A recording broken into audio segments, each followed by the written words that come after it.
everyone. Welcome to TezTalks. My name is Luke Youngblood, and I'm the founder and CEO of Blockscale. Some of you may know me already. I know many of you in the audience, and I'm here to talk today about the machine that builds the machines. So as you may or may not know, my company set up the infrastructure for the Tezos Foundation's bakeries. And it was a really challenging short timeline. We had about 3 months to do it. I think we started in April. We had 12 weeks until June 30th when BetaNet launched. But it was a really fun and exciting time working with the Nomadic Labs developers and a lot of other people in the community. And I want to share some of the thought process that led to the way we designed this system. So here are some of the problems we had to solve. First, as you're probably aware, there's a significant amount of tokens held by the foundation. I believe they're the largest token holder on the network. And so we must take extraordinary measures to protect those assets. And then, of course, the competing priority here is that bakers must be online and signing messages almost every minute in order to improve the safety and security and strength of the Tezos network. So those two competing things lead to a real challenging problem, and that is that maintaining an online system with private key material in memory is really an unacceptable risk. It's also very important for the strength and safety of the network that we remain online and we have a high degree of uptime. It's not only that we'll lose rewards, but it's also important because if the Tezos Foundation bakery goes offline, block production will slow down and the entire network's safety and security will be weakened. And so I want to talk to you about this framework that I've come up with that I think that all validators should consider if you're either starting a validator or a bakery, or if you're considering who you should delegate to as a baker, or as a Tezos holder. So I think about this in terms of a triangle, and this framework has 3 different characteristics. Availability, which is the uptime of your baker, security, which is the security of the solution, and then low cost. And the thing about this framework is that you can have 2 out of 3 of these characteristics, but you cannot have all 3. Unfortunately, I wish I could solve that problem. If you solve it, let me know, because I'd love to be able to get all 3 at some point. But let's kind of run through some common scenarios that people use when they set up validators or when they set up baking operations. So here's a really common scenario, which is baking with a ledger at your home or office. So this is very easy to do. You can get a single roll of Tez, and you can set up a baker at your home. And this is great for decentralizing the network. It improves the strength of the Tezos network. But here you're choosing security and low cost, right? Because Ledger is a very secure device. Your keys are never on your computer. They're stored in the hardware module on the Ledger.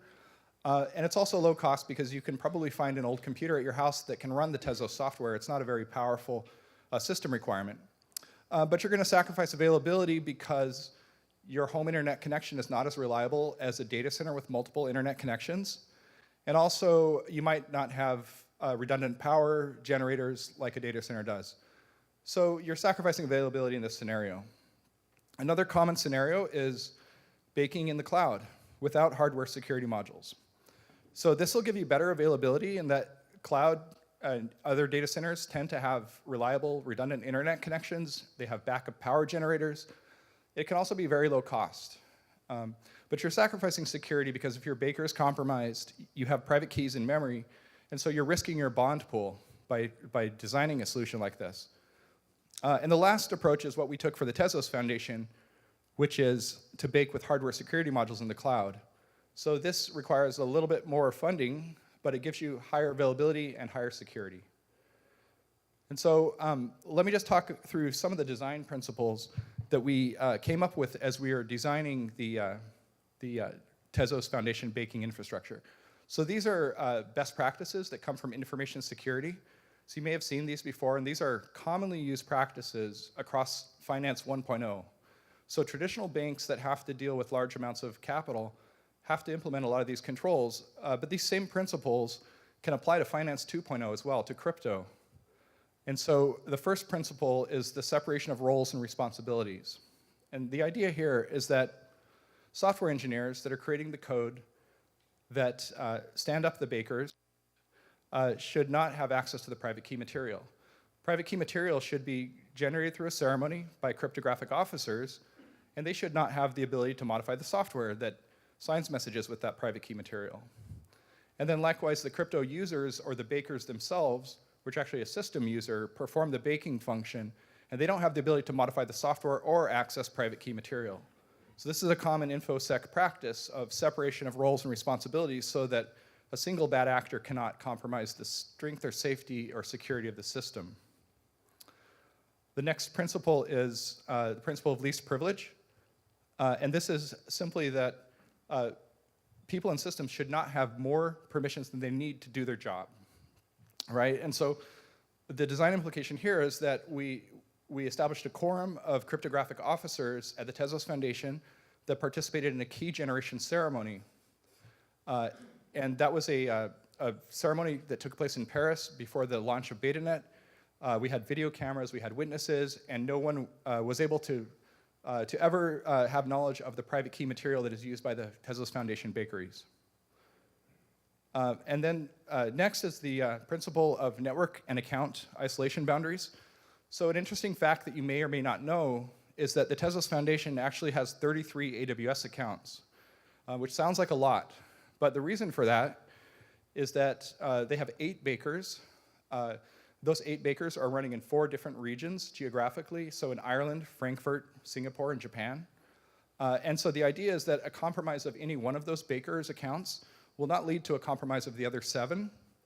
And also we have separate accounts for the nodes, the boot nodes that the network runs. We have separate accounts for the key storage, or the HSMs. So the whole idea is that by compartmentalizing everything, a compromise of a single account is not going to lead to a compromise of funds. And then the last thing that my topic is really based on, the topic of this talk, is about the automation, the machine that builds the machines. So by automating the solution through infrastructure as code, we can not only increase the visibility of the solution, but increase the security of the solution, and all changes are visible in source code, and they must be approved by a consensus of more than one individual before they hit mainnet.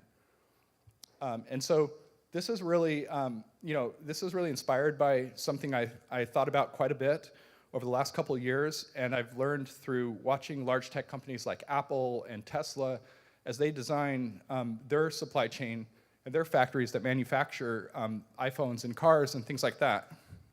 And there's this great quote by Elon Musk: what really matters is the machine that builds the machine, the factory. And that is at least 2 orders of magnitude harder than building the vehicle itself. So what he's really talking about is the machine that builds things. It takes a lot of extra effort to set this up, but when it's done right, we can fully automate and make the process repeatable and more safe and secure. And so this is the machine that builds the validator machines. Now, it does take effort to set this up, but I would encourage you to look for validators that do this, or if you're building a validator yourself, to consider building automation that builds the machines, that builds the validators. We should not be building validators by hand. We should not be compiling mainnet source code by hand every time there's an upgrade to the network. We should do it through a safe and repeatable and automated process so that validator operators don't actually have to log into the systems that have the ability to access private keys. And so if you look on the left-hand side of this diagram, the green box is the path to ZeroNet. So a developer can check in code, they can make changes, they can upgrade the software through a fully automated process. They check in code to GitHub. The code is automatically built through code pipeline and code build, and then it's pushed to ZeroNet nodes automatically. They can also merge those changes into AlphaNet, which is the yellow box in the middle, and the same thing happens automatically. But when they want to get to mainnet, when they want to make a change to the systems that actually hold a significant amount of bond and deposits, that must be approved by a second person, a code reviewer that you see in the top right. And that code reviewer is going to look at the change, make sure that it's safe and secure, that it doesn't do anything unexpected. And if they approve that change, then at that point, automation can fully implement that change in production.